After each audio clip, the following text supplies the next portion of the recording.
All right, chapter 5, we're going to talk about probability. And a lot of this is going to be concepts that you are familiar with. And we're just going to pay attention to the way that we are interpreting these numbers that we've been talking about since elementary school. Okay, so the idea of probability is that when something happens by chance, such as flipping a coin, it might be a little bit unpredictable in the short run, but over time it falls into a really regular pattern. Okay, so a reminder about probability. It's got to be a number between 0 and 1. 0 would mean it is impossible, and 1 would mean it is absolutely certain. Okay, and so if we look at these graphs down here, we have the first 10 tosses of a coin, and the proportion of times that that coin lands on heads is very unpredictable. That probability is bouncing around a lot. But if you look over here, by the time we get to 500 tosses, that line is settled in at that 0.5 number. And that is an idea known as the law of large numbers.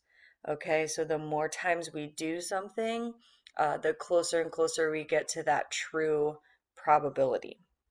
All right, so when we interpret probabilities in AP Stats, we kind of have this little template that we're going to follow. So after many, whatever we're talking about, the proportion of times that that thing will happen is, and that's what that probability means. So in this case, after many coin flips, the proportion of times that heads will occur is about 0.5. All right, so something that we need to talk about is randomness. So when we're finding probabilities, we're talking about random events. And so when I flip a coin, it is random which side it lands on, but over time, I can predict those random events. All right, and so something that we need to be aware of is humans are really bad at random. Okay, we might think that we understand randomness or that we can pick things randomly, but we're actually really bad at it. Okay, so you might hear someone talk about like the law of averages or regression to the mean. Okay, that if we have, if I flip a coin and it lands on heads a bunch of times in a row, that it's got to land then on tails a bunch of times in a row right after that so that it will even out. But that's not how randomness really works. Okay, and so one way that we can kind of overcome that human bias is by using simulation to kind of figure out probabilities. Okay, so when we do simulation, we got a three-step process. The first is we're going to describe how we're going to use a chance device, maybe a random number generator, maybe flipping a coin, maybe pulling numbers out of a hat, to do one trial of our simulation. And you always have to say what number you're going to record at the end. So what are we actually looking at? All right, step 2 is we do it over and over and over again. And a lot of times this will be done on a computer because a computer can do a bunch of different trials really fast. All right, and then the third step is using the results of our simulation to answer the question, right? Because otherwise, what's the point? All right, so here we have an example about cards that are in cereal boxes. So I want you to pause here so that you can read through this because I'm not going to read it to you. Okay, so step 1 in our process, we're going to describe how we're going to conduct one trial of the simulation. Okay, so one way we could do this is we have the random numbers we have the numbers 1 through 5, and we assign each number to one of the cards that were in the cereal boxes.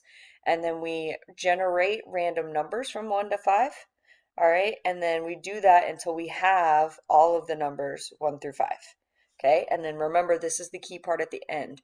Record the number of boxes it takes to get all 5 cards, because that's what we are interested in, is how many boxes of cereal do I have to buy until I have all 5 of them. Okay, then we would do that over and over and over again. Okay, so this dot plot, we did 50 trials. So 50 times we did that process of generating random numbers 1 through 5 and recording how many we had to buy until we got all 5 cards. Okay, so we got to make sure that we understand what these dots actually mean. Okay, so this dot at 20 right here, okay, that means that was one trial of my simulation where it took 20 boxes to get all 5 drivers' cards. Okay, so make sure you understand that in this case, one trial is not generating one random number. One trial is generating the random numbers over and over again until I get all of them, 1 through 5. Okay, so make sure we don't get confused about what a trial means. All right, and then our third step is use the results to answer the question, okay? So if I look at these dots, we know that the person who actually bought the cereal had to buy 23 boxes to get the full set of cards, and we want to know how likely is that. Okay, well, if we look up here at our dots, I see a lot of dots below 23 and nothing above it. So let's talk about the probability, okay? Out of 50 simulations, there was a 0% chance, 0 out of 50 times did it take 23 or more. The most was 22, and then there was 120, and then a bunch lower, okay? So because we did 50 simulations, and 0 out of 50 times it took us 23 boxes to get all the cards, we can say that that's pretty good evidence that the cards are not equally likely to appear.